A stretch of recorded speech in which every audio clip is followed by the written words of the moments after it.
Hello friends, स्वागत है आप सबों का एविशी एकेडमी पर। तो फ्रेंड्स, आज के इस क्लास में हम लोग सीटेट जुलाई 2024 के लिए सामाजिक अध्ययन का टेस्ट पेपर नंबर सेकेंड लगाने वाले हैं।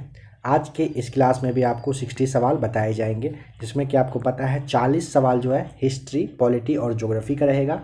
20 सवाल आपका रहता है, बताइए किस चीज़ का रहता है, तो आपको किस तरह से पढ़ाना होता है, पढ़ाने का क्या तरीका है जिसे आप पेडागोजी कहते हो, यहाँ से रहता है। तो आज के इस क्लास को भी आप ध्यान से देखिएगा। साथ ही आप एक बात यह भी ध्यान रखेंगे, अगर 100 बच्चे फॉर्म भरते हैं ना सीटेट के लिए एसएसटी पेपर 2 का, उसमें से आपको पता है बस 10 बच्चे पास कर पाते हैं। अगर आपको नहीं पता हो तो आप ज़रा सा सर्च कर लीजिएगा। और 100 में से बस 10 बच्चे पास करते हैं। क्यों 10%? आखिर क्यों उसका कहिए कि पासिंग परसेंटेज रहता है? तो आप यहाँ पर ध्यान रखिए, क्लास 6, 7 और 8 का जो एनसीईआरटी है वह आपको पढ़ना पड़ेगा। एक होता है कि नॉर्मल पढ़ना लाइन बाय लाइन, एक होता है उसके बीच में से क्या क्या कह रहा है, क्यों किसी भी चीज़ के बारे में दिया गया है उसके बारे में समझना होता है। आप ये ध्यान रखिएगा कि सीटेट पेपर 2, ऐसे सीटेट अपने आप में कहिए जितना ईजी दिखता है उतना ही मुश्किल है, लेकिन आपको तैयारी अच्छे से करना है। साथ ही साथ कहना चाहेंगे, जो भी सवाल आज के इस क्लास में आप देखोगे ना, सारे सवाल को आप याद कर लीजिएगा। काफ़ी ज़्यादा फालतू का एक्सप्लानेशन ना ही देंगे और ना ही कम देंगे। जो बेस्ट होना चाहिए लाइन बाय लाइन जिसे आप कह सकते हो, जितना आपके लिए ध्यान रखना ईजी होगा उतना ही बता रहे हैं। तो आप लोग ध्यान से देखिएगा। जो भी लोग नए जोड़ रहे हो, आप प्लेलिस्ट आकर चेक करिएगा। आपको यहाँ पर सीटेट का क्लास 6 to 8 के लिए खास करके सोशल साइंस का जो सब्जेक्ट है उसका प्रैक्टिस सेट काफ़ी सारा मिलेगा, ध्यान से देखिएगा। सबसे पहला सवाल है, अर्थशास्त्र के अनुसार मौर्य काल में उत्तर पश्चिम इन सब में से किस चीज़ के लिए प्रसिद्ध था? ऑप्शन है कपास, या फिर सोना एवं बहुमूल्य पत्थर, चांदी एवं तांबा, या फिर कंबल। आपको यहाँ पर ऑप्शन नंबर 4 टिक करना होता है। अर्थशास्त्र के अनुसार मौर्य काल में, ध्यान रखिएगा, मौर्य काल में कंबल प्रसिद्ध था। पता है सीटेट में क्या करता है ना, समझिए। जैसे यहाँ पे दिया हुआ ना अर्थशास्त्र के अनुसार मौर्य काल में, सेम सवाल हूबहू रहता है, कुछ भी चेंजिंग नहीं किया जाता है। प्रीवियस ईयर अगर आप 10 प्रीवियस ईयर लगा लोगे ना अच्छे से, तो आप मतलब समझिए कि काफ़ी अच्छा नंबर करना स्टार्ट कर दोगे। लेकिन 10 प्रीवियस ईयर का हर एक सवाल को आपको रटना पड़ेगा। 150 सवाल रहता है ना, तो 1500 सवाल को आप रटेंगे तो अपने आप को समझेंगे कि आप जगह पे आ गए हैं। इसमें घबराना नहीं होता है। और यहाँ पर ना बस कहिए कि आप शब्द को चेंज कर दिया जाता है। मौर्य काल दिया हुआ है ना, तो यहाँ पे हो सकता है कि थोड़ा सा चेंज कर दे, क्वेश्चन में नहीं ऑप्शन में आपको चेंजिंग मिलता है, या फिर है कि जगह नहीं दिखता नहीं है बच्चों को, स्टूडेंट को। तो ये सब बात आपको बस ध्यान रखना होता है, ठीक है। अर्थशास्त्र किसने लिखा है ये आपको पता ही होगा। अच्छा, यहाँ पर एक बात और इससे समझ लीजिएगा जो आपके सीटेट के लिए इंपॉर्टेंट है। अर्थशास्त्र में ना कंबल को एक और नाम दिया गया था, पता है क्या था? उसे भिंगीसी कहा गया था। भिंगीसी अगर पूछेगा अर्थशास्त्र के अनुसार क्या था, अर्थशास्त्र में कंबल को कहा गया था भिंगीसी, ठीक है।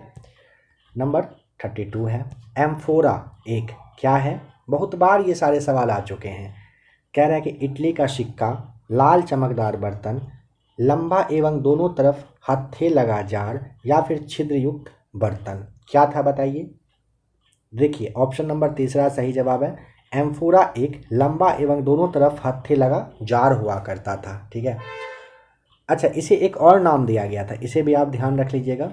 और यह भी ध्यान रखिएगा, सीटेट का क्लास देख रहे हो तो आराम आराम से देखना है, कोशिश करिएगा क्लास को स्पीड वगैरह ना करें। अगर आपको पहले से इन सब सवाल में पकड़ हो तो करिएगा, नहीं तो कूल होकर के समझिए। 1 घंटे के आसपास आपको 60 सवाल, 1 घंटे के आसपास में आपको 60 सवाल बताए जाएंगे। कूल होकर के समझिए, यकीन मानिए अगर इस तरह का आप 15 सेट भी अच्छे से देखोगे और याद कर लोगे ना सारे सवाल को, आप कहोगे कि हाँ एकदम बिल्कुल सही बता रहे थे। यहाँ पे ध्यान रखना है, लंबा और दोनों तरफ हत्थे लगा जार हुआ करता था एम्फोरा। नेक्स्ट क्वेश्चन कह रहा है, रोमन साम्राज्य में काली मिर्च की इतनी मांग थी कि इसे किस नाम से बुलाते थे? काला जादू, काला ताबीज, काला पत्थर, या फिर काला सोना। या तो आपने अच्छे से पढ़ा होगा है ना, काला सोना कहा जाता था, ठीक है। ऑप्शन नंबर चौथा सही जवाब है। रहट यानी कि कह रहे हैं कि चरखे एवं आग्नेयास्त्रों का आविष्कार किस काल में हुआ था? तीसरा सही जवाब आपको टिक करना होता है, मध्यकाल में हुआ था, ठीक है। ऐसी कोशिश रहता है कि हर एक ऑप्शन को बोल दें, ठीक है। देखिए, प्रागैतिहासिक काल में नहीं, प्राचीन में भी नहीं, आधुनिक में भी नहीं, मध्यकाल में। अच्छा, मध्यकाल का समय कब से कब तक, यह भी अगर पूछ ले तो आपको ना 14वीं से 15वीं शताब्दी के बीच याद रखना होता है, ठीक है। यही समय मध्यकाल का समय रहा था। निम्नलिखित में से दिल्ली के किस सुल्तान की प्रशंसा एक संस्कृत प्रशस्ति में किया गया है, पाया गया है? इल्तुतमिश, या फिर बलबन, या फिर अलाउद्दीन खिलजी, या फिर फिरोज तुगलक? बताइए। तीसरा सही जवाब हो जाएगा अलाउद्दीन खिलजी। अलाउद्दीन खिलजी की प्रशंसा में एक संस्कृत प्रशस्ति पाया गया है, ध्यान रखेंगे। अच्छा, यह जो प्रशस्ति है कहाँ पर? आपको ना जोधपुर ध्यान रखना होता है। क्या याद रखोगे? जोधपुर। कह रहा है कि हिरण्यगर्भ जो अनुष्ठान है ये किया जाता था, आप जानते हो, हिरण्यगर्भ नामक अनुष्ठान किया जाता था। देखिए रीजन दिया हुआ है क्या, कब? जब एक राजा किसी क्षेत्र को जीतता था, या फिर राजा को क्षत्रिय घोषित करने के लिए, चाहे वह जन्म से क्षत्रिय ना हो, या फिर हिरण का शिकार करने से पहले, या फिर पुत्र के जन्म के लिए। बताइए। यहाँ पर आपको ध्यान रखना होता है दोस्तों कि यहाँ पर जो राजा को क्षत्रिय घोषित करने के लिए, चाहे वो जन्म से क्षत्रिय हो या फिर ना हो, ठीक है। सेकेंड सही जवाब है। आप में से जो भी लोग ऐसे हों जो आप पहली बार सीटेट का तैयारी कर रहे हो, तो आप जैसा कमेंट करके बताइएगा ताकि आपके लिए और बेहतर से बेहतर क्लास आए। चोल काल में व्यापारियों के संघ को क्या कहा जाता था? ग्रामम, श्रेणी, नगरम, या फिर सभा? तो देखिए, चोल काल में व्यापारियों के संघ को ना नगरम कहा जाता था। ऑप्शन नंबर थर्ड यहाँ पर राइट आंसर हो जाएगा, नगरम कहते थे। नाथ साहित्य का संबंध है किससे? बंगाली से, असमी से, उड़िया से, या फिर मैथिली से? सही जवाब हो जाएगा बंगाली से। नाथ साहित्य का संबंध किससे है? बंगाली से रहा है, ध्यान रखिएगा। पश्चिमी भारत का एक धार्मिक संप्रदाय था, ठीक है। और इनके अगर नाथ साहित्य वाले के अगर पूछे कि कौन से भगवान को मानते थे, आराध्य देव कौन से थे, तो आपको ना शिव याद रखना होता है, शिव को मानते थे। खान अब्दुल गफ्फार खान ने उत्तर पश्चिमी सीमांत प्रांत में शक्तिशाली अहिंसक आंदोलन चलाया, जिसे बताइए किस में? राम रहीम आंदोलन, या फिर खिलाफत, या फिर खुदाई खिदमतगार आंदोलन, या फिर पख्तून आंदोलन? कौन सा? आपको पता होगा अच्छे से, खुदाई खिदमतगार आंदोलन चलाया गया था। लाल कुर्ती आंदोलन भारत में पश्चिमोत्तर सीमांत प्रांत में खान अब्दुल गफ्फार खान साहब चलाए थे। भारतीय राष्ट्रीय कांग्रेस के समर्थन में खुदाई खिदमतगार के नाम से कहिए कि आंदोलन किया गया था, यह भी ध्यान रख लेंगे, है ना। इन दोनों बात को आप याद रखिएगा। कांग्रेस द्वारा पारित पूर्ण स्वराज 1929 के लिए संघर्ष की प्रस्तावना के बाद कौन से डेट को स्वतंत्रता दिवस मनाया गया था? 15 अगस्त 1930 को, या फिर 26 जनवरी 1930 को, या फिर 1 जनवरी 1930, या फिर 2 अक्टूबर को? तो आपको यहाँ पर ना 26 जनवरी 1930 याद रखना होता है। ऑप्शन नंबर सेकेंड यहाँ पर राइट आंसर है। थोड़ा सा यहाँ पर समझ लीजिएगा। सबसे पहले ना 31 दिसंबर 1929 ईस्वी को कांग्रेस के लाहौर अधिवेशन में, कहाँ के? आपको यहाँ पर लाहौर अधिवेशन याद रखना होता है, ठीक है। लाहौर अधिवेशन में ना जवाहरलाल नेहरू की अध्यक्षता में ये प्रस्ताव पारित किया गया था। भारत की पूर्ण स्वराज की मांग कहिए की गई थी। 31 दिसंबर 1929 का जो आधा रात हुआ था, मतलब 12 बजे के आसपास का समय कहिए, इसी के समय में उसी टाइम में ना एक नदी था जिसका के नाम था रावी। रावी नदी के किनारे पर ना झंडा फहराया गया था। इसके बाद क्या होता है, सवाल को समझते चलिएगा। कांग्रेस कार्य समिति जो बैठी थी, इन्होंने ना ये जो आपका 2 जनवरी 1930 का दिन आया, इस डेट को अपनी बैठक में ये लोग निर्णय लेते हैं क्या, कि अब से ना 26 जनवरी 1930 को पूर्ण स्वराज दिवस के रूप में हम लोग मनाएंगे। बस इतना ही आपको समझना होता है, ठीक है। ठीक है, तो आइए नेक्स्ट क्वेश्चन नंबर 41 पर। कह रहा है क्या कि बिग बियर एक उदाहरण है किस चीज़ का? आकाशगंगा, नक्षत्र मंडल, तारों का, या फिर गैलेक्सी का? बिग बियर एक उदाहरण है किस चीज़ का? ऑप्शन नंबर सेकेंड हो जाएगा, नक्षत्र मंडल का ये उदाहरण होता है, ठीक है।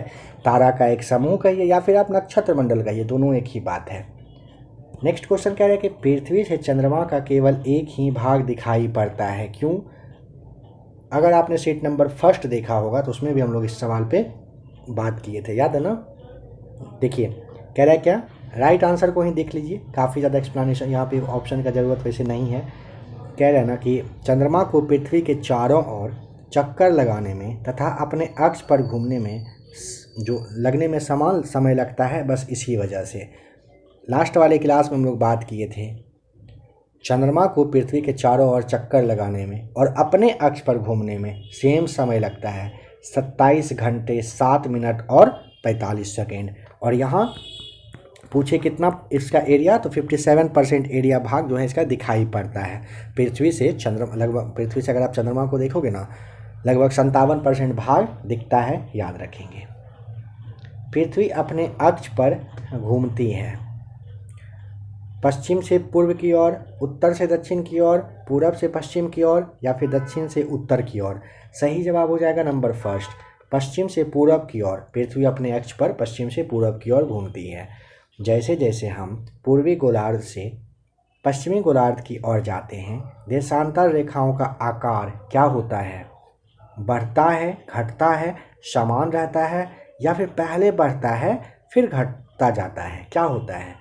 तो नंबर हो जाएगा यहाँ पर थर्ड राइट आंसर। क्या होता है? समान रहता है। ध्यान रखिएगा, जैसे जैसे हम लोग ना पूर्वी गोलार्ध से पश्चिमी गोलार्ध की ओर जाएंगे, देशांतर रेखा का आकार में कोई फर्क नहीं पड़ता है, तो वो समान रहता है, बस। ऑप्शन नंबर तीसरा सही जवाब है।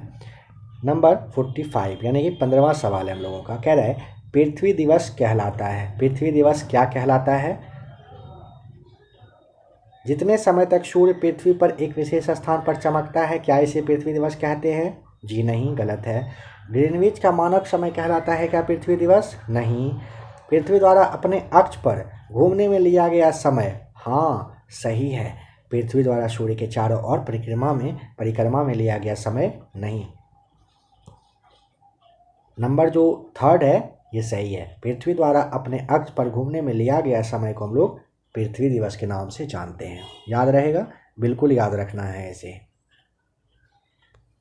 विषुव के दिन सूर्य की सीधी किरणें पड़ती है कर्क रेखा पर, विषुवत पर, मकर पर, या फिर आर्कटिक वृत्त पर। कहाँ पर पड़ती है? तो ध्यान रखिएगा, विषुवत रेखा पर पड़ती है। विषुव का दिन सूर्य की सीधी किरणें पूछे कहाँ, तो विषुवत रेखा पर पड़ती है। नेक्स्ट क्वेश्चन नंबर 47 है। अटलांटिक महासागर अनेक पोताश्रय एवं पत्तन है। अटलांटिक महासागर में ना काफ़ी सारा पोताश्रय और पत्तन है, बताइए क्यों है? देखिए, संयुक्त राज्य अमेरिका एवं यूरोप के बीच भारी मात्रा में समुद्री व्यापार होता है, क्या इस वजह से? या फिर अटलांटिक महासागर में मत्स्य उद्योग विकसित होता है, इस वजह से? या फिर अटलांटिक महासागर की तट रेखा अधिक जो कह रहे हैं कि दंतुरित है, या फिर अटलांटिक महासागर की तट रेखा अधिक छिछली है? क्या होगा सही जवाब? तो देखिए, अटलांटिक महासागर में अनेक पोताश्रय एवं पत्तन है, क्योंकि ना अटलांटिक महासागर की तट रेखा अधिक दंतुरित है। उसका जो तट रेखा है ना अटलांटिक महासागर का, कुछ इस तरह का शेप बना हुआ है, जिस वजह से अनेक पोताश्रय और यहाँ पर पत्तन जो होता है ये है, इसे ध्यान रखिएगा। देखिए, आपसे एक बात और कहना चाहेंगे, ईमानदारी से बता रहे हैं, कोई सवाल अगर आपको ऐसा लगे ना समझ में नहीं आ रहा है, उसे आप रट लीजिए, कोई फालतू एक्स्ट्रा दिमाग नहीं लगाइएगा। पता है 10% रिजल्ट का बस यही रीज़न रहता है ना कि बहुत सारे लोग ना सवाल का चाहते हैं पोस्टमार्टम करें, वो मत करिएगा। आपसे रिक्वेस्ट है, आपके अच्छाई के लिए कह रहे हैं। जिस भी सवाल में लगे कि समझ नहीं आ रहा है ना, स्क्रीनशॉट लीजिए या फिर क्लास को रोक करके रट लीजिए उसे। आप हूबहू पाएंगे कि आप एग्जाम में सवाल उठ के आया है। सीटेट में सबसे अच्छा ये यही होता है कि कोई भी एक्स्ट्रा शब्द तक नहीं चेंज किया जाता है। हाँ, आगे सुनने में आ रहा है कि सीटेट जो 2024 के लास्ट में होने वाला है या फिर 25 में होगा, उसमें हो सकता है कि सिलेबस वगैरह कुछ चेंज करे, पता नहीं क्या होता है उस वक्त। लेकिन अभी तक का खासियत है हूबहू आप देखिएगा ना, जो सवाल अभी आप देख रहे हो ना, आगे के सेट में सवाल मिलेगा ना, आपको याद दिलाएंगे कि देखिए हूबहू सवाल उठ के आया है कि नहीं, और प्रीवियस ईयर कितना उठ के आता है आप खुद ब खुद देखेंगे, जो भी लोग पहली बार तैयारी कर रहे हैं। 1-2 क्लास, 3 क्लास, 4 क्लास में ये सब बात बता रहे हैं, जो कि नया नया क्लास अभी चल रहा है। आगे की क्लास में इतना डिस्कशन ये सब टॉपिक पे ना नहीं करने वाले हैं। दुनिया की सबसे लंबी पर्वत श्रृंखला कौन सी है? हिमालय, रॉकी, एंडीज, या फिर आल्प्स? तो ध्यान रखिएगा, एंडीज पर्वत हो जाएगा, दुनिया की सबसे लंबी पर्वतमाला है।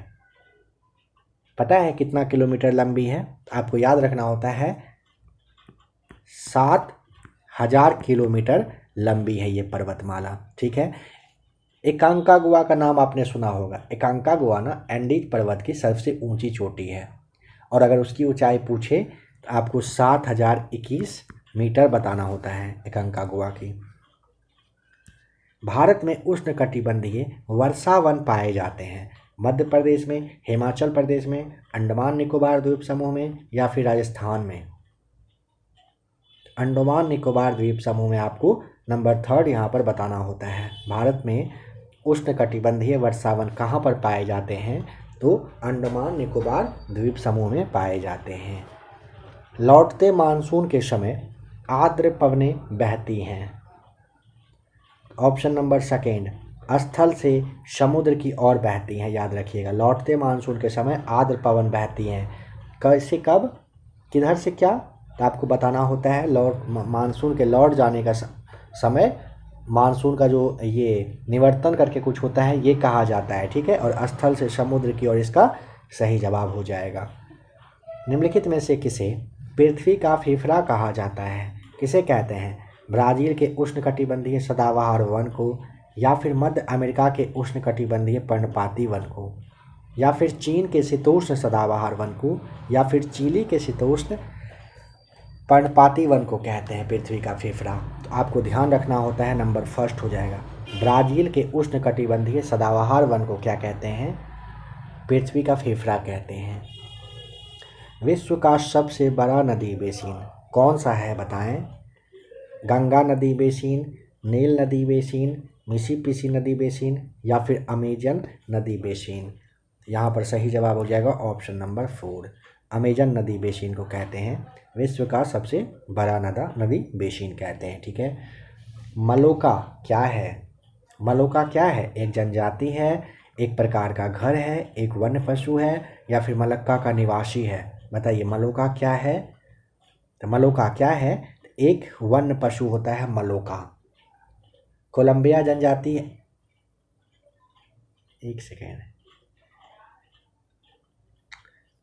नहीं वन पशु नहीं होता है, माफ़ कीजिएगा, एक प्रकार का ना ये घर होता है जो मलोका है ना, यहाँ पे कोलंबिया है ना, ध्यान दें, पूछा गया सवाल है, कोलंबिया है, ठीक है।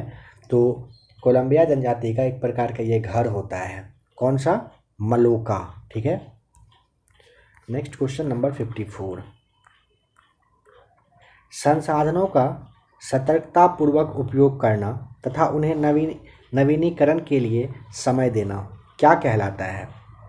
संसाधन संरक्षण, सतत पोषणीय विकास, संसाधन प्रबंधन या फिर विकास प्रबंधन क्या कहलाता है? इसे हम लोग कहते हैं विकास प्रबंधन, ठीक है। पता नहीं होता है कि क्या हो रहा है, क्यों गलत टिक हो रहा है। देखिए इसे ना संसाधन प्रबंधन कहते हैं। संसाधन का सफलतापूर्वक उपयोग करना और उन्हें नवीनीकरण के लिए समय देना संसाधन प्रबंधन का ये तरीका होता है, ठीक है। ऑप्शन नंबर 3 यहाँ पर सही जवाब हो जाएगा। कह रहे हैं कि रक्षक मेखला किसकी एक विधि है? रक्षक मेखला ना मृदा संरक्षण का क्या होता है? एक विधि होता है। रक्षक मेखला पूछे किसकी विधि है, तो मृदा संरक्षण की एक विधि होती है। जैसे आप कहिए ना कि रक्षक मेखला का मतलब अगर आप समझना चाहें तो जैसे खेत है ना, उसके साइड जो आप पेड़ वगैरह लगा देते हो जिसमें कि मिट्टी नहीं बहे बरसात वगैरह में ना, उसे ही कहते हैं रक्षक। रक्षक मतलब रक्षा करना, और मेखला का मतलब आप मिट्टी याद रख लोगे बस तो हो जाएगा, मृदा संरक्षण। मध्य प्रदेश में स्थित भीमबेटका एक कैसा वाला पूरा स्थल है? पूरा पूरा पाषाण वाला है, नवपाषाण है, महापाषाण है, मध्यपाषाण है? बताइए। ये ना पूरा पाषाणिक हो जाएगा सही जवाब। ध्यान रखिएगा, मध्य प्रदेश में स्थित भीमबेटका एक क्या है? तो पूरा पाषाणिक पूरा स्थल है। ऋग्वेद काल में कौन से 3 देवता खासकर प्रमुख थे? काफ़ी इंपॉर्टेंट सवाल है। तो देखिए यहाँ पर डायरेक्ट आंसर देखिए, अग्नि, इंद्र और सोम हुआ करते थे। देखिए ऋग्वेद में सबसे महत्वपूर्ण देवता अगर पूछे, सबसे महत्वपूर्ण, तो ये बीच वाले हैं, इंद्र रहे थे। इंद्र को क्या कहा जाता था, याद करिए, पुरंदर कहा जाता था। ठीक है, इनको आप वर्षा का देवता भी कहते थे। और इंद्र के लिए पूछा जाता है कितने बार, 250 बार क्या किया गया है, इनकी स्तुति कही हुई है। ठीक है, दूसरा महत्वपूर्ण देवता पूछे तो अग्नि, याद रखोगे। ठीक है ना, अग्नि के लिए पूछा जाए कितना, तो इसके लिए ना 200 बार इनका उल्लेख किया गया है। सोम आपको पता होगा पेय पदार्थ था। संस्कृत को जिस भाषा परिवार का हिस्सा माना जाता है उसे क्या कहते हैं, भारत आर्य, भारत यूनान, भारत यूरोप या फिर भारत अरब। तो भारोपीय परिवार कहा जाता है संस्कृत को ना, भारोपीय मतलब भारत और यूरोप का कहा जाता है। ऑप्शन नंबर यहाँ पर थर्ड सही जवाब हो जाएगा। किस स्थान पर मृतक को प्रायः उत्तर की ओर सिर करके दफनाया जाता था, वह जगह था कौन सा, वह जगह था ऑप्शन नंबर फर्स्ट इनाम गांव। महाराष्ट्र के पुणे जिले में है ये, कौन सा, इनाम गांव है, नंबर फर्स्ट राइट आंसर है। बुद्ध द्वारा लालसाओं व इच्छाओं की तृष्णा को निम्नलिखित में से क्या बताया गया है, पता है ना क्या बताया गया है, तृष्णा, क्या कहा गया था, तृष्णा कहा गया था।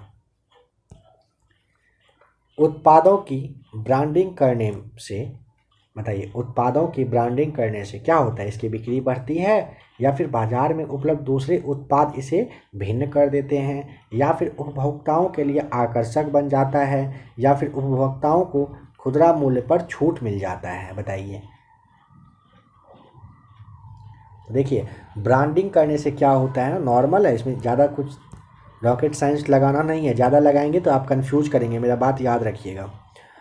बाजार में उपलब्ध दूसरे उत्पाद से भिन्न बनाते हैं, है ना, ब्रांडिंग कर दिया जाता है, लेबल लग जाता है, देखते हैं ना, उसका रूप रंग बदल जाता है, उसके बाद पैसा वगैरह का भी फर्क आता है, तो पहले तो उसका रूपरेखा चेंज हो जाता है। भारतीय संविधान के किस खंड को अक्सर संविधान की अंतरात्मा कहा जाता है, किसे कहते हैं, याद करिए। नीति निर्देशक सिद्धांत से संबंधित खंड को कहते हैं अंतरात्मा, या फिर मौलिक अधिकार से संबंधित खंड को, या फिर अनुसूचित जाति, अनुसूचित जनजाति एवं अन्य पिछड़ा वर्ग के लिए आरक्षण नीति से संबंधित खंड को कहते हैं, या फिर संविधान की प्रस्तावना को कहते हैं। तो खैर ये तो आपको याद होगा, है ना, संविधान की प्रस्तावना को कहते हैं। चलिए एक सवाल आपके लिए है, बताइए, लोकसभा के कितने सदस्य मनोनीत हो सकते हैं, क्या होगा सही जवाब, एक भी नहीं, 2, 4 या फिर 12। सवाल काफ़ी ईजी है, कॉन्सेप्ट आपका क्लियर होगा तो आप ज़रूर जवाब बताएंगे। कह रहा है क्या, न्यायाधीश किसी मुकदमे पर निर्णय देता है, कैसे, दलील के आधार पर, दिए गए शुल्क के आधार पर, सबूत के आधार पर, या फिर पुलिस तहकीकात के आधार पर। तो पता है ये भी कॉमन सेंस लगाना है थोड़ा सा, सबूत के आधार पर देता है, तीसरा सही जवाब है। कह रहे निम्नलिखित में से किस पंथ पर आदिवासी प्रभाव परिलक्षित होता है। तो देखिए वेंकटेश्वर पंथ, जगन्नाथ पंथ, विश्वनाथ पंथ या फिर अमरनाथ पंथ। तो आपको ध्यान रखना होता है, यह हो जाएगा आपका सही जगन्नाथ पंथ। जगन्नाथ पंथ आदिवासी प्रभाव इस पे ज़्यादा दिखाई देता है। अगर पूछे कि जगन्नाथ पंथ जो हुआ करते थे, ये पंथ मतलब समझ गए, जैसे धर्म होता है ना एक, उस तरह का सेंस में है। तो कौन से भगवान को जो लोग मानते थे, जगन्नाथ पंथ जो है कौन से भगवान को मानते थे, मानते थे शिव को, महादेव को। बताएंगे कि दस्त, पेचिस, हैजा, इन सब के जैसा बीमारी को रोका जा सकता है, कैसे, याद करिए, नॉर्मल सा सवाल है। स्वास्थ्य शिक्षा के द्वारा, बेहतर स्वास्थ्य सुविधा के द्वारा, सुरक्षित पेयजल उपलब्ध कराकर, या फिर सस्ती दवाई उपलब्ध कराकर। ऑप्शन नंबर थर्ड हो जाएगा, सुरक्षित पेयजल उपलब्ध करा करके दस्त, पैचिस, हैजा इन सबको आप रोक सकते हो। सरकार एवं इसके कार्यों की चर्चा अक्सर अतिवादी विचारों की तरफ ले जाती है, अतः शिक्षक को चाहिए कि वह, अब यहाँ पर आपको अपना माथा लगाना पड़ेगा, भेजा लगाना पड़ेगा, ठीक है। कह रहे हैं क्या, सरकार एवं इसके कार्यों की चर्चा अक्सर अतिवादी विचारों की तरफ ले जाती है, अतः शिक्षक को चाहिए कि वह इस पर किसी भी वाद विवाद अथवा चर्चा से बचे। क्या ऐसा होना है? तो मतलब ये ध्यान रखिएगा, चर्चा से बचने के लिए कभी भी नहीं कहा जाता है, ठीक है। सरकार के तौर तरीकों की आलोचना करना। क्यों करेंगे भाई आलोचना? डायरेक्ट आलोचना करना ही सही नहीं है। न्यायिक सक्रियता के लिए दलील दें, या फिर ये पहला और दूसरा तो बिल्कुल नहीं होगा, ठीक है। नेक्स्ट जो है थर्ड फोर्थ, इसको देखते हैं। न्यायिक सक्रियता के लिए दलील दें या फिर उपदेशात्मक क्रियाओं की तुलना में अधिक वस्तुनिष्ठ अंतः क्रियाओं का आयोजन करें। क्या होगा यहाँ पे ज़्यादा सही? देखिए, शिक्षक को ना उपदेश क्रिया की तुलना में ना जो अधिक वस्तुनिष्ठ, ये ऑप्शन दिया हुआ है चौथा वाला, ये करना चाहिए, ठीक है। नंबर 4 सही जवाब हो जाएगा। न्याय सक्रिय के जुडिशियल एक्टिविज्म के लिए दलील दें, नहीं, यह भी नहीं होगा। क्या होगा? उपदेशात्मक क्रियाओं की तुलना में अधिक वस्तुनिष्ठ अंतः क्रिया का आयोजन करेंगे। निम्नलिखित में से किस कारक के विद्यार्थियों व किशोरों या फिर किशोरियों के लिए कह रहे हैं कि व्यवहार व प्रवृत्ति पर असर के विषय में समान विज्ञानियों के विचार सबसे अधिक विविधता लिए हुए हैं?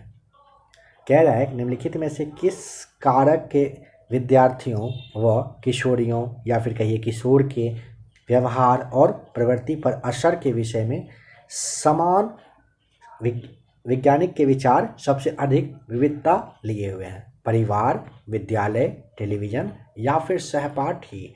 तो आपको ध्यान रखना होता है, यहाँ पर टेलीविज़न सबसे ज़्यादा प्रभाव डालता है ना, ठीक है।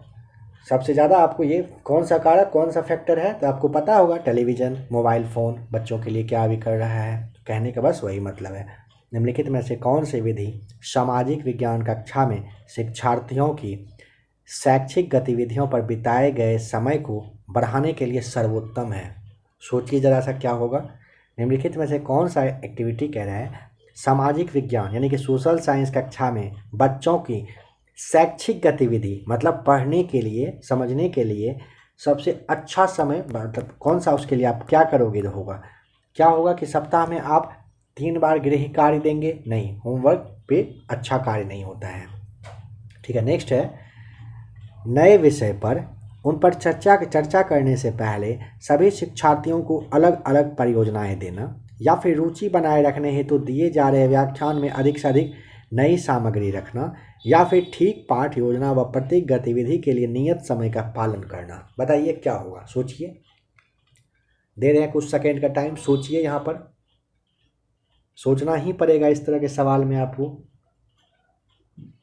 आप कुछ कुछ कीवर्ड अगर पकड़ेंगे ना तो समझते चलेंगे, मतलब 2 4 5 सेट के बाद ही आप देखिएगा अपने अच्छा रिस्पॉन्स आएगा। क्या है ना कि नंबर सेकंड को देखिए, नए विषय पर उन पर चर्चा करने से पहले सभी शिक्षार्थियों को अलग अलग परियोजनाएं देना, मतलब सभी को अलग अलग काम देंगे, किसी नए टॉपिक पे चर्चा करेंगे, डिबेट करेंगे। थोड़ा थोड़ा सा नहीं होता है, जैसे आप सोचिए ना कि खाना बनाना है, सब्जी बनाना है, कुछ नया आप बना रहे हो या फिर नॉर्मल ही कुछ बना रहे हो। पता है सबसे अच्छा क्या होता है? सारे मटेरियल को पहले आप अरेंज करके रख लीजिए, थोड़ा सा उसके बारे में पता होना चाहिए कि इससे क्या होता है, इससे टेस्ट कैसा चेंज होता है, अच्छा होता है, ख़राब होता है। उसी तरह से नए विषय पर उन पर चर्चा करने से पहले सभी बच्चों को अलग अलग परियोजनाएं देना, कुछ कुछ एक्टिविटी करवा दिए, ये करना सबसे बेस्ट होता है। फिर जब आप समझाओगे, बताओगे तो उनको समझ में आएगा, अच्छा ये हुआ था, वो हुआ था। जैसे मूवी का आप ट्रेलर वगैरह पहले देख लेते हो, कहने का बस वही मतलब है। कह रहा है कि एक छात्रा भारतीय सैनिकों द्वारा कारगिल युद्ध में झेली कठिनाइयों के विषय में उत्सुक है। समझिएगा, वह कुछ सैनिकों का इंटरव्यू लेती है जिन्होंने इस युद्ध में हिस्सा लिया था। इन सैनिकों को निम्नलिखित में से क्या मानोगे आप? गौण स्रोत, प्राथमिक स्रोत, वास्तविक बयान करने वाला स्रोत या फिर आंतरिक स्रोत? तो देखिए, प्रारंभिक स्रोत होता है। डायरेक्ट आप जिस भी इंसान से बात कर रहे हो तो वो प्राथमिक होता है, ये आपको अच्छे से पता होगा। प्राथमिक मतलब डायरेक्ट, सेकेंडरी मतलब होता है किसी के मुंह से किसी के बारे में कहानी सुनना। एक शिक्षक कक्षा 7 के छात्रों को, ठीक है, गहन अध्ययन यानी कि केस स्टडी के लिए प्रकरण देना चाहता है। निम्नलिखित में से सबसे उपयुक्त कौन सा होगा? भूकंप, मतलब टॉपिक क्या दोगे आप? भूकंप। किस चीज़ के लिए? Case study. मतलब केस स्टडी मतलब सोचिए, आपने मूवी में, सीरियल में जो शो आता है क्राइम पेट्रोल वगैरह, उसमें देखा है ना, उस तरह के सेंस में कह रहा है कि अगर देना चाहोगे तो भूकंप पे, या फिर भारत की प्रमुख फसल, भारत में पाए जाने वाले खनिज, या फिर पृथ्वी की संरचना। देखिए भूकंप के बारे में बताइएगा, पूछिएगा तो बता देगा भूकंप ऐसे ऐसे होता है, एक दो लाइन का बात है, कहाँ से स्टार्ट होता है बस। नंबर 4 पर आइए, पृथ्वी की संरचना, ये भी बता दोगे पृथ्वी ऐसे ऐसे बनकर तैयार हुआ है। भारत में पाए जाने वाले खनिज, आप बता दोगे ये खनिज पाया जाता है भारत में।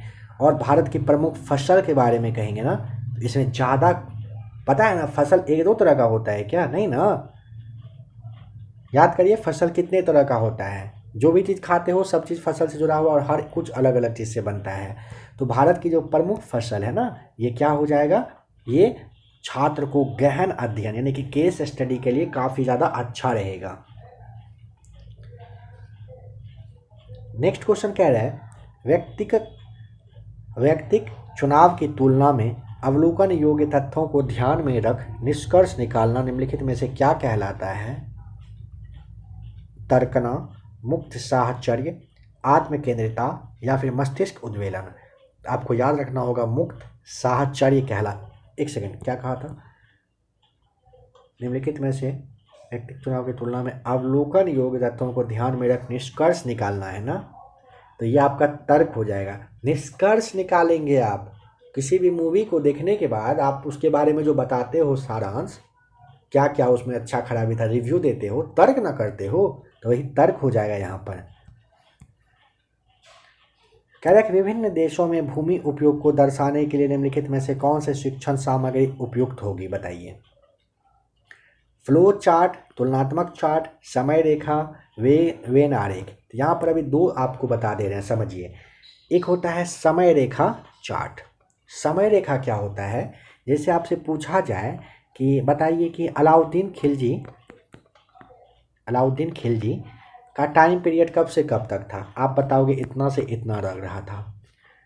पूछा जाए गयासुद्दीन का कब तक था, आप बताओगे यहाँ से यहाँ तक था, कुछ भी टाइम पीरियड बताओगे ना, बस वही। जैसे प्रधानमंत्री नरेंद्र मोदी का कार्यकाल बताना है आपको, मनमोहन सिंह जी थे उनका कार्यकाल बताना है, अटल बिहारी साहब थे उनका बताना होता है, नेहरू जी थे उनका बताना होता है।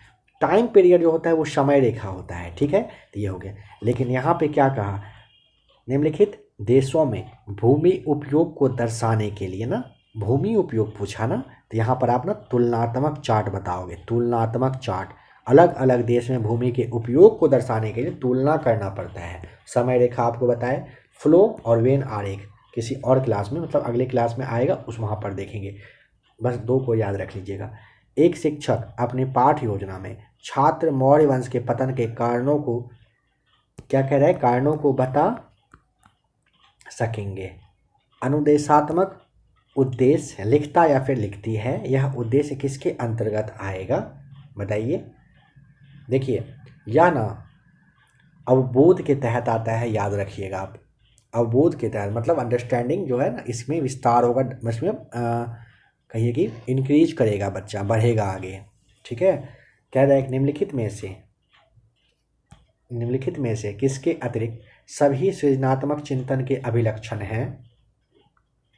पहला कह रहा है दी गई समस्या के लिए सदा ठीक ठीक उत्तर देने के सामर्थ्य, या फिर विभिन्न स्रोतों से संश्लेषण, किसी समस्या को हल करने हेतु कल्पनाशील व लचीली विधि का उपयोग, या फिर अर्थपूर्ण व विचारशील निर्णय लेने की क्षमता। क्या होगा,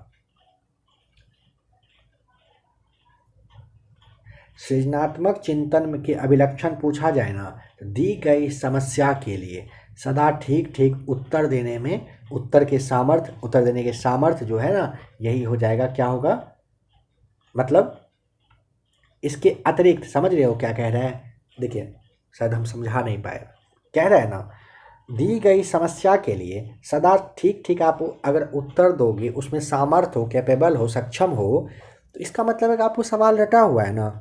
तो यहाँ पे कह रहा है सभी सृजनात्मक चिंतन के अभिलक्षण हैं, निम्नलिखित में से किसके अतिरिक्त, मतलब दी गई समस्या के लिए आप हमेशा सही सही जवाब दोगे, ये नहीं हुआ। समझ रहे हो क्या मतलब है, इसके अतिरिक्त यानी कि इस ऑप्शन के अतिरिक्त अगर देखें, विभिन्न स्रोत का संश्लेषण करोगे, किसी समस्या को हल करने हेतु कल्पनाशील व लचीली विधि का प्रयोग करोगे, अर्थपूर्ण और विचारशील निर्णय लेने की क्षमता हो, क्या सही है क्या गलत है, आपका माइंड यहाँ पर सही से किस जगह पर काम कर रहा है, ये सब होगा। लेकिन दी गई समस्या के लिए सदा ठीक ठीक उत्तर देने के सामर्थ्य के अतिरिक्त सभी यहाँ पर क्या है, सही हैं।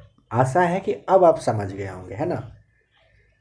मेरे से ज़्यादा ना दोस्तों आप लोग खुद से समझने का कोशिश करिएगा, है ना। यहाँ पे आप जितना समझेंगे, सामने वाले से ज़्यादा बेहतर तरीके से अपना लॉजिक लगाएंगे, आपके लिए उतना फ़ायदेमंद होगा। ठीक है, किसी के ऊपर डिपेंड सीटेट में नहीं होना है, खुद का माथा को खोलना है। देखिए क्या कह रहा है, कह रहा है क्या, एक सामाजिक विज्ञान की कक्षा में शिक्षार्थी यह चर्चा आरंभ करते हैं कि विद्यालय के निकट मोबाइल टावर लगना चाहिए कि नहीं। समझ गए। कह रहा है कि एक छात्रा कहती है कि टावर से निकलने वाला विकिरण छात्राओं को बीमार कर देगा। एक और छात्रा कहती है कि उसने समाचारों में सुना है कि मोबाइल टावर मनुष्यों को बीमार नहीं करते हैं। दो बच्चे अपना अलग अलग राय दे रहे हैं। अब आप एक शिक्षिका हो, बताइए इसके नाते आप क्या करोगे। छात्राओं को स्थानीय प्रशासन के कार्यालय के बाहर धरना देने के लिए प्रोत्साहित करिएगा क्या? सोचने वाली बात है, क्यों करेंगे भाई, है ना। सेकेंड, छात्राओं को इस स्थिति पर साक्ष्य यानी कि जो प्रूफ है एकत्रित करने के लिए अभिप्रेरित करेंगे, मतलब एक्टिव करना है, जिससे वह स्थिति का वस्तुनिष्ठ आकलन कर सके। वस्तुनिष्ठ मतलब एकदम जो फैक्चुअल नॉलेज होना चाहिए वो ले सके। ये लग रहा है थोड़ा सा, हाँ ये सही है। आगे देखते हैं। इस विषय पर कक्षा में एक संरचनात्मक बहस का आयोजन करवाएंगे। ये भी ठीक लग रहा है। चौथा कह रहा है कि कक्षा में इस स्थिति को जानने के लिए पक्ष विपक्ष में चुनाव करवाएंगे। नहीं, चुनाव क्यों करवाएंगे, बच्चे हैं ना अभी, चुनाव नहीं करवाएंगे। इन दोनों में से सही जवाब बताना है, क्या आप टिक करना पसंद करोगे।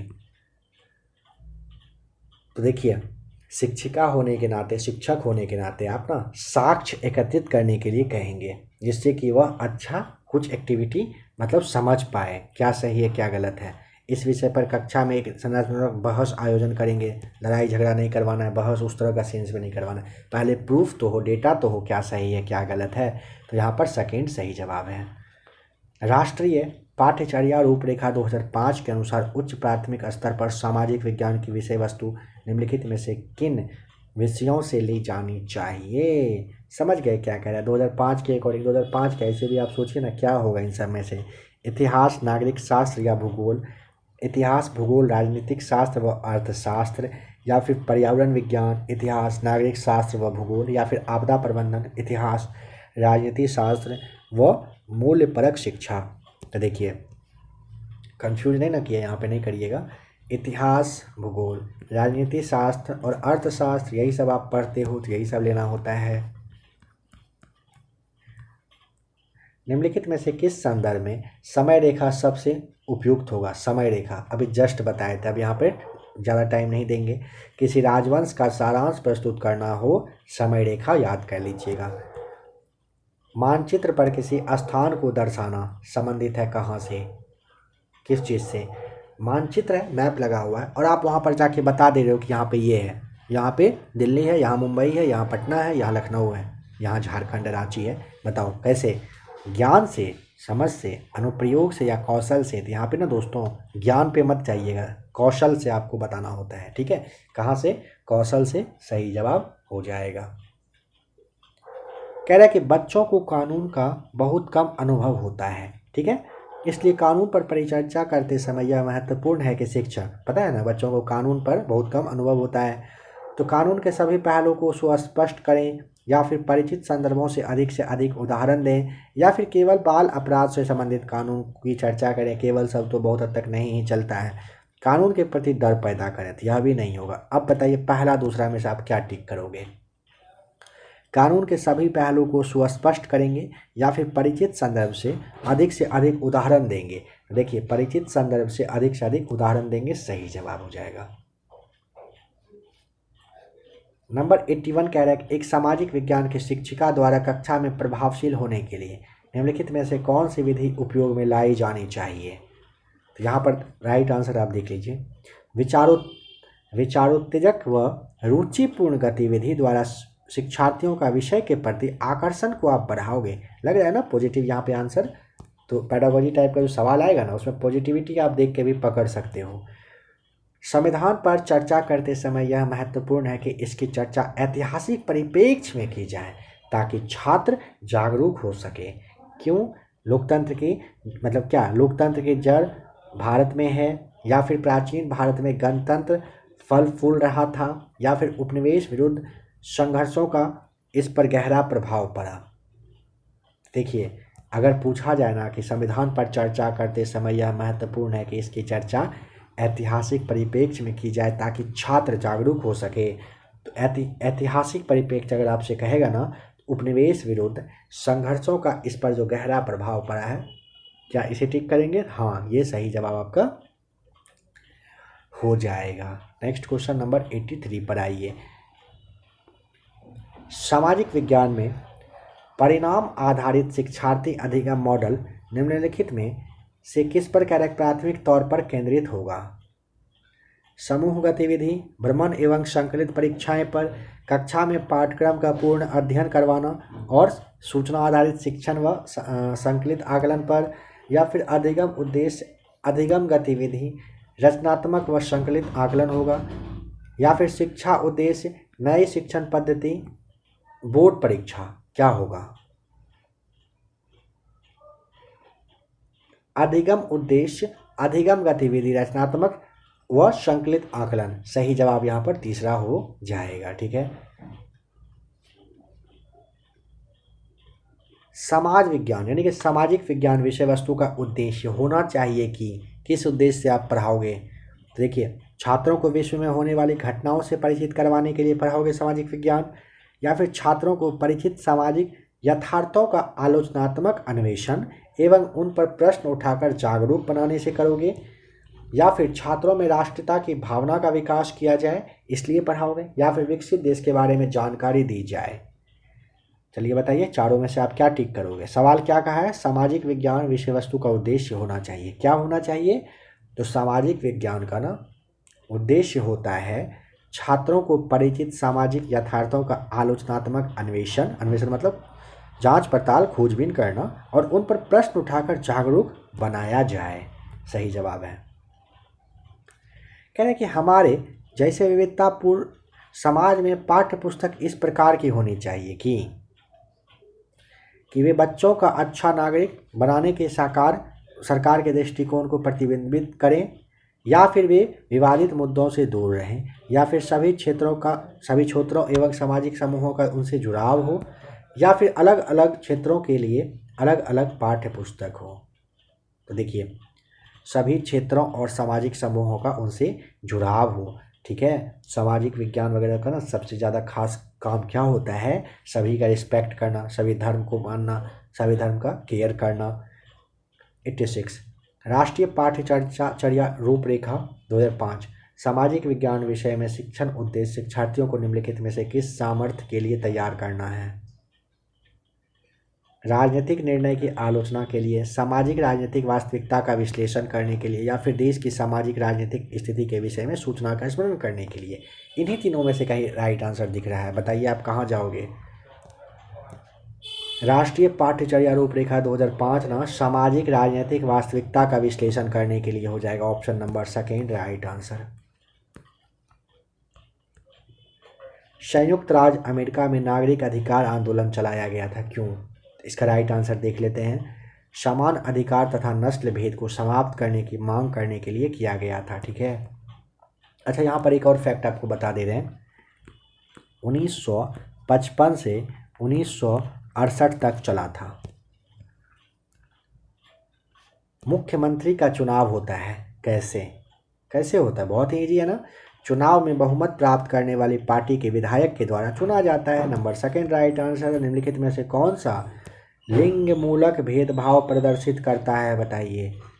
लड़कों से ज़्यादा मेधावी होती है, या फिर लड़कियां केवल घर के कामकाज कर सकती हैं? मिल गया आंसर, लिंग मूलक भेदभाव। ठीक है, लड़कियां केवल घर के कामकाज कर सकती हैं, यही हो जाएगा सेकेंड सही जवाब। लास्ट क्वेश्चन है, लोकतंत्र में संचार माध्यम एक महत्वपूर्ण भूमिका निभाते हैं। देखिए, देश और संसार के बारे में समाचार देने और उनमें होने वाली घटनाओं पर चर्चा करने में लोकतंत्र में संचार माध्यम इसी का एक काफ़ी ज़्यादा महत्वपूर्ण भूमिका कह रहे हैं कि निभाते हैं। ठीक है, तो यहाँ पे फ्रेंड्स टोटल 60 सवाल हम लोगों ने देख लिया। आशा करता हूँ कि क्लास आपको अच्छा लगा होगा। आज का यह क्लास नंबर 2 था। ठीक है, आप में से जो भी लोग बाद में देख रहे हो ध्यान रखिएगा, क्लास नंबर 2 है। अभी बहुत ही अच्छा, बहुत बेहतरीन तरीके से क्लास यहाँ पर सीटेट के लिए, आपके जो सीटेट है ना इसके लिए आएगा। ठीक है, तो प्लेलिस्ट आकर के चेक करिएगा। अगर आपको क्लास अच्छा लगा होगा तो वीडियो को आप लाइक वगैरह कर दीजिएगा। काफ़ी अच्छा खासा कहिए कि क्वेश्चंस का संख्या था, मतलब क्वेश्चन का लेवल कहिए कि था। फिर से कहना चाहेंगे सारे सवालों को आप याद कर लीजिए। 60 सवाल जो आपको करवा रहे हैं सबको आप याद करते चलिए। यकीन मानिए टेस्ट लगाओगे यहीं से सवाल हूबहू उठ के आता है। काफ़ी कुछ रिसर्च करने के बाद, काफ़ी कुछ पता करने के बाद आपके लिए सीटेट का क्लास यहाँ पर ला रहे हैं और क्लास आगे आता रहेगा। कुछ कहना होगा कमेंट करिएगा, और अगर आपसे संभव हो सके तो अपने दोस्तों के पास शेयर भी कर दीजिएगा। अब आपको यहाँ पर 2 थंबनेल शो कर रहा है। आप अभी तक इन दोनों में से जिस भी क्लास को नहीं देखे हो टच करके देख लीजिए। अगर आप टेलीग्राम वगैरह से जोड़ना चाहते हो तो नीचे आपको डिस्क्रिप्शन में लिंक दे दिया गया है, तो आप लोग वहाँ से जोड़ सकते हो।